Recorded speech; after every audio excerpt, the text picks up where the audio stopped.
It all started right here on the 50-yard line with a sky-high whirling discus throw that killed an innocent squid.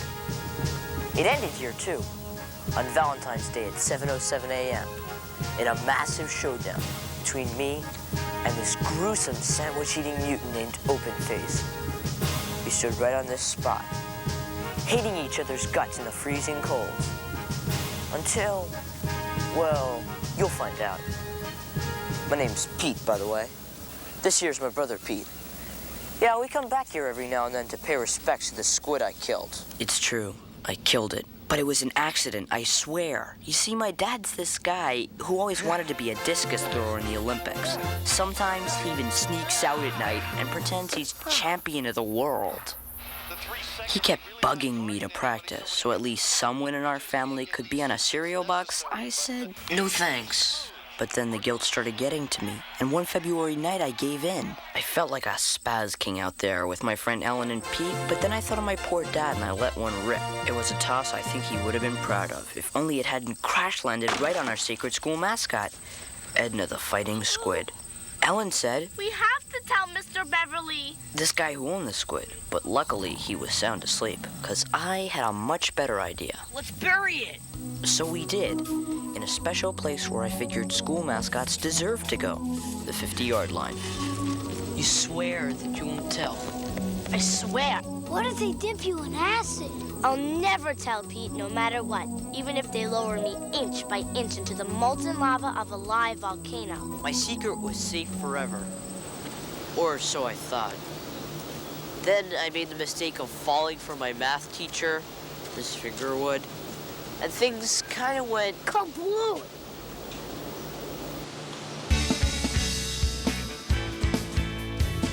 It's mighty strange. You looking happily deranged. I can't be settled in bed. Or have you picked your target yet? It's ended. Don't your dog bite? It's ended.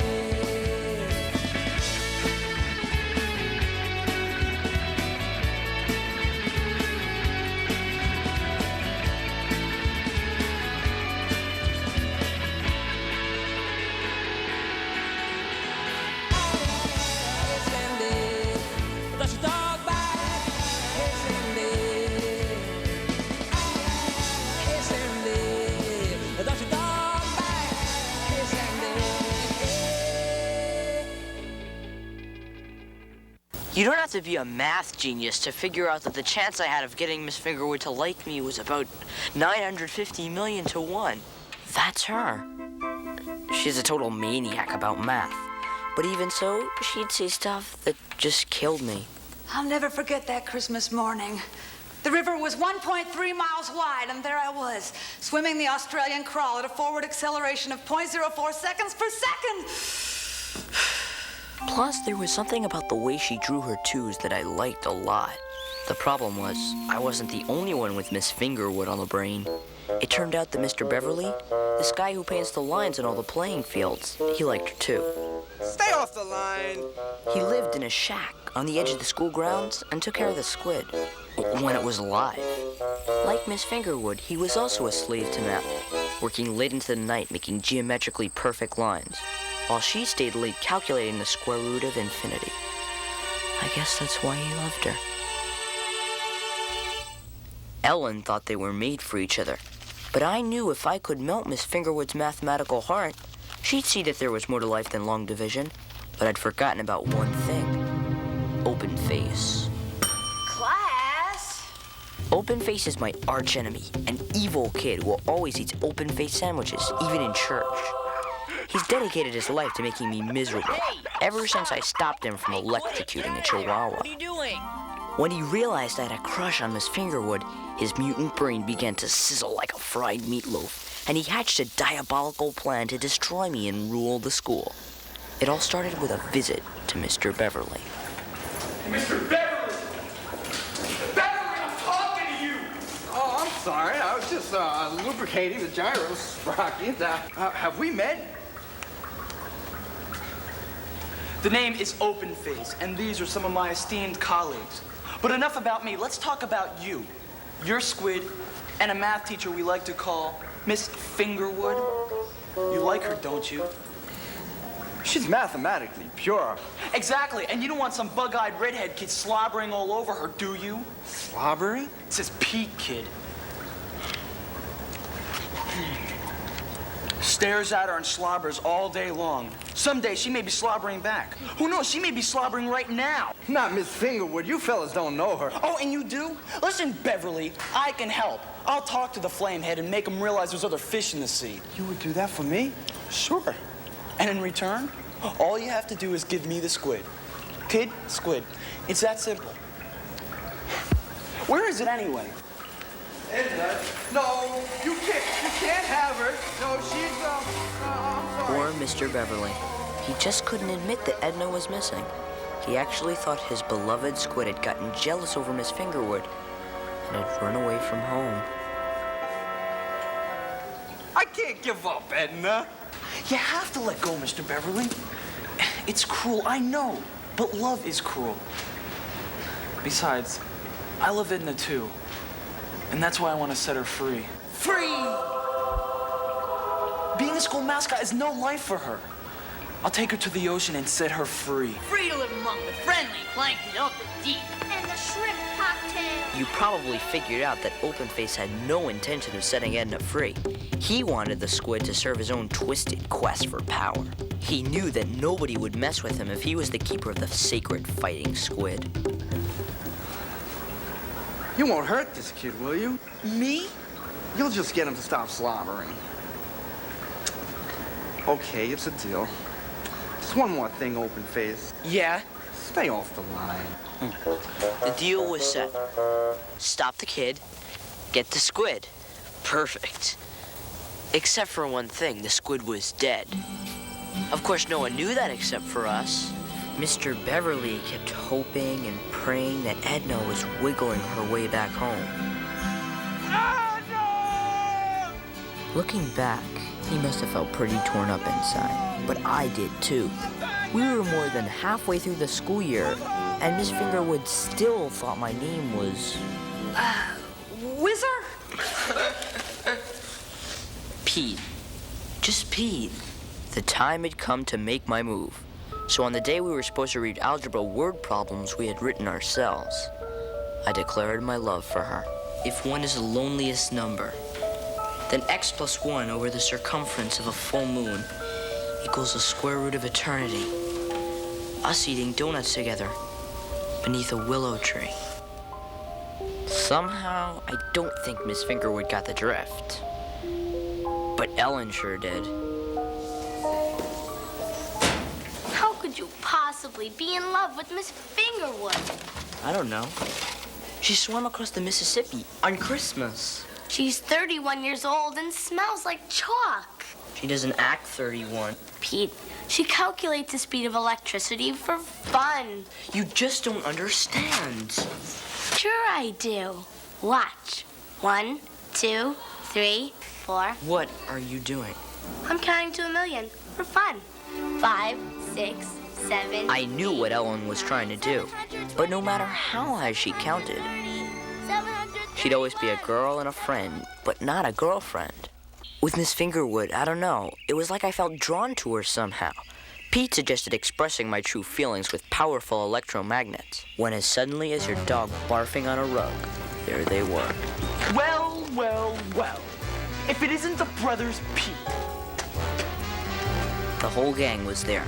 There was Milk Mustache, Ink Stain, whose pen always exploded, Audi, who they say has an Audi belly button 3 inches long, Open Face, Gravy Breath, and Butt Stripe, this kid who always has mud on his butt from riding his bike in the rain. Hi, guys. Gravy breath, you. We come to offer you a little deal. Free square dance lessons? Try again. Discount lube job. Oh, enough funny stuff. Butt Stripe, Ink Stain, hold them still. Milk Mustache, make me an open-faced deviled ham sandwich. I have a feeling I'm gonna need some quick energy. What he needed energy for, of course, was to pummel me in areas he had marked out on a visible man model. You stay away from Miss Fingerwood. Understand, flamehead? Why? Here's why. Do we understand each other? No poems, no slobbering. You so much as look at Miss Fingerwood and you'll be eating open-faced knuckle sandwiches forever. So what do you say, you freckled freak? Eat cheese. Einstein, make me an open-faced liverwurst sandwich. I think we're gonna be here for a while.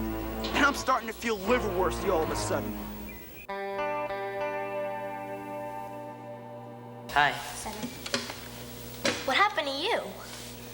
734,000. I guess some people want me to stop slobbering over Miss Fingerwood. Oh, yeah? 734,000. But I don't care. What should I do? Here's an idea. Hey, we built that together. You painted the esophaguses. You painted the esophaguses. I painted the spleen. Here's the pancreas. Let me see. Ellen, I really need your help. Not this time, Pete. I mean, it's just... She knows the speed of electricity. And considering you never wrote me an algebra poem, I just don't think we can be friends anymore. Hey, but what about the squid secret? Doesn't that mean anything?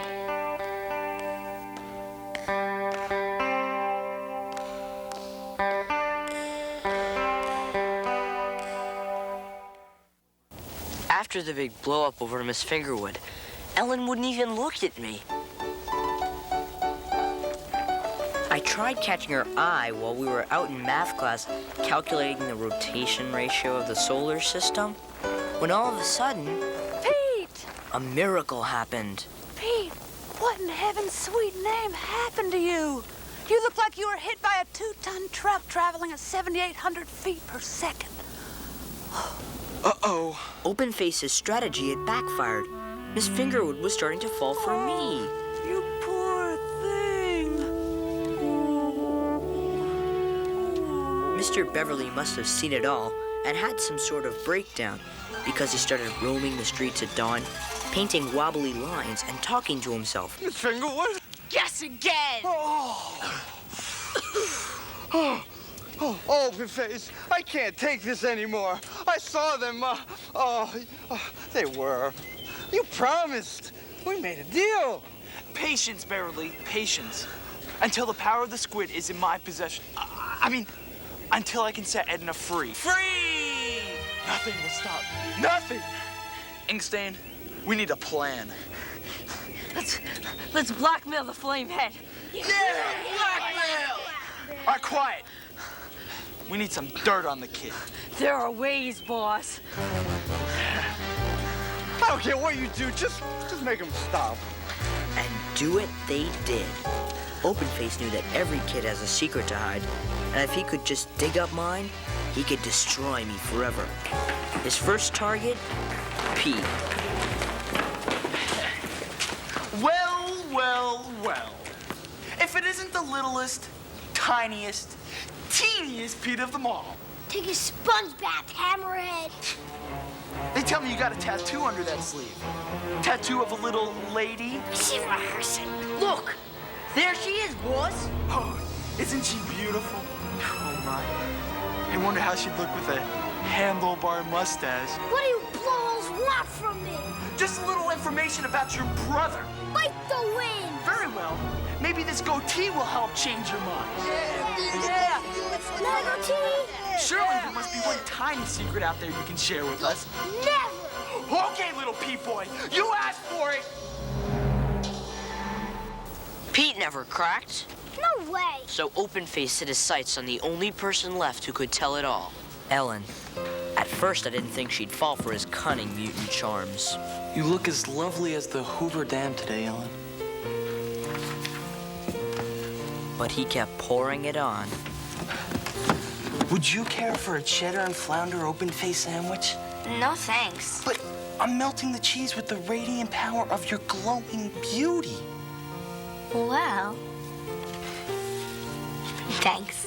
When finally, the impossible happened, and Ellen said yes to a date with the sandwich eater, I told myself it didn't matter. Once I gave my Valentine to Miss Fingerwood, all my troubles would be over.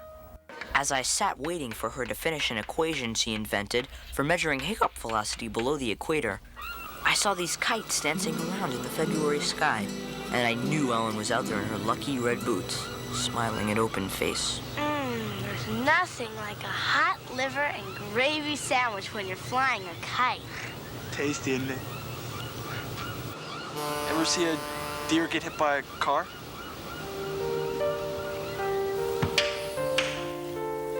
And the best part is, if you take the square root of the difference and subtract the coefficient, you almost always get an integer that's prime.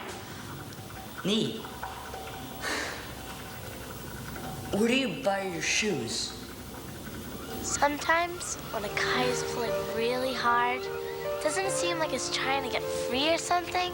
It better not. They cost $6.99 each. I had this dream once. I had dreamed that the area of a circle, instead of being pi r squared, was pi r to the third. Can you believe that? I've never told anyone that. I'm so embarrassed. I dreamed I was a little blue dog once. I've never told anyone this, but I've just got to get it off my face. Just. Well, you don't have to. No. I want to. I don't want there to be any secrets between us. Well, okay. Pete, you said there was something you wanted to show me. Pete? Show you? Oh, it's this new solar-powered calculator I bought. Oh, wow. Rays of light traveling 93 million miles through space just so you can do math. It kind of makes you think, doesn't it? Yeah. And that's what happened. I don't know what to say, Open Face. I mean, that's a pretty horrible thing to do. Throwing your own uncle out of a plane. He landed on a lake. All right, I know it was a horrible secret, but I'm glad I told you. I am. Now, is there anything you'd like to tell me? Some deep, dark secret nobody knows about? Well, there is this one thing. Something about you and Pete? If you like me, you'll tell me.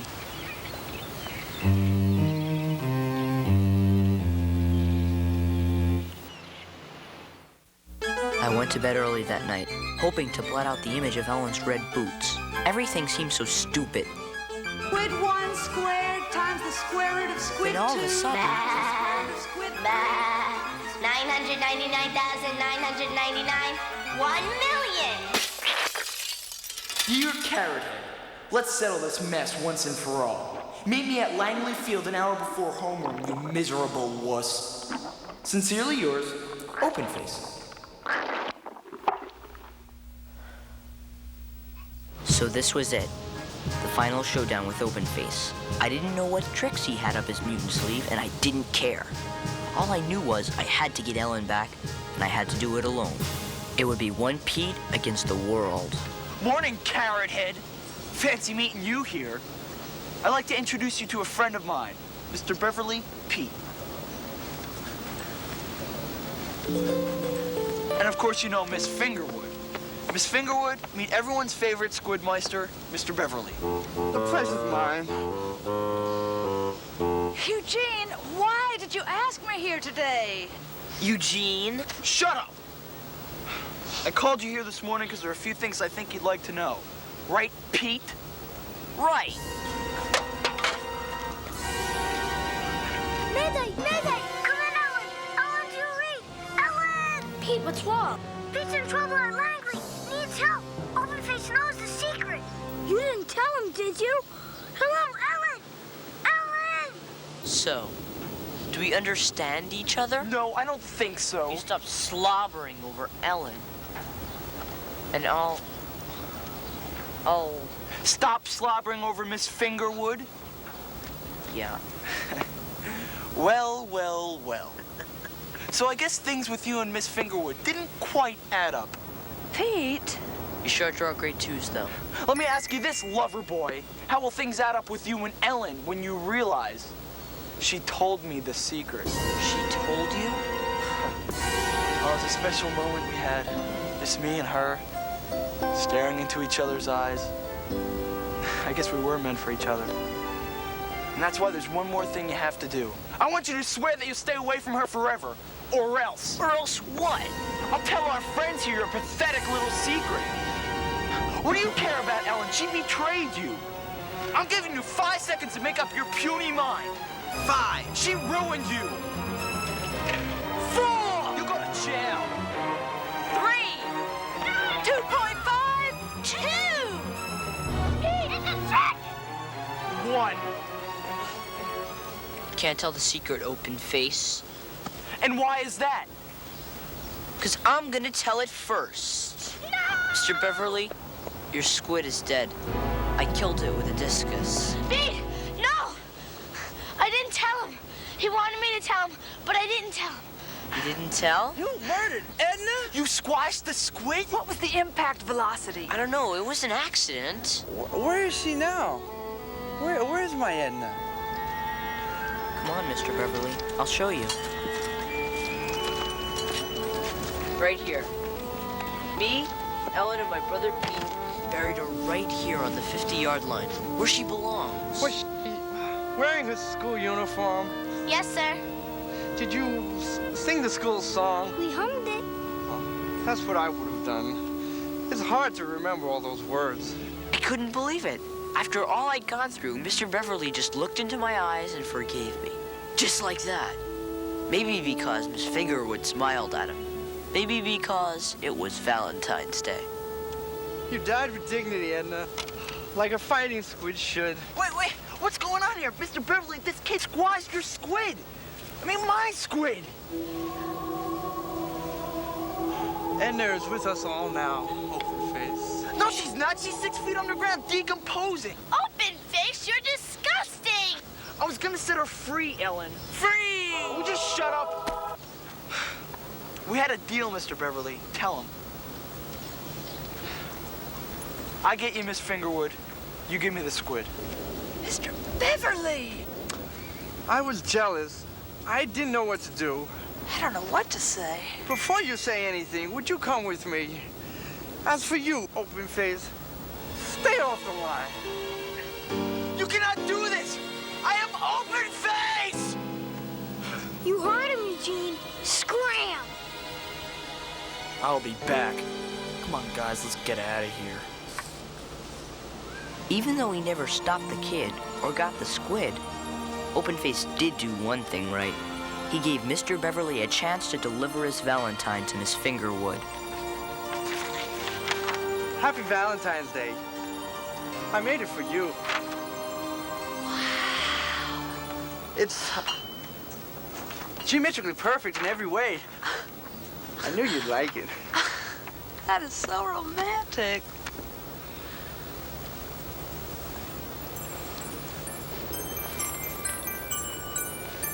Do you think Mr. Beverly gave her a Valentine? I don't know, but here's one for you. I made it myself. Happy Valentine's Day, Ellen. Thanks, Pete. Beautiful. Well, I guess we don't have our big secret anymore. There'll be other secrets, Pete. I just know there will.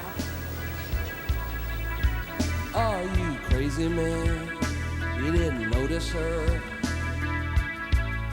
Well, you must be blind. 'Cause all I do now is think about how she will be mine. I couldn't stand up, I couldn't sit down. One look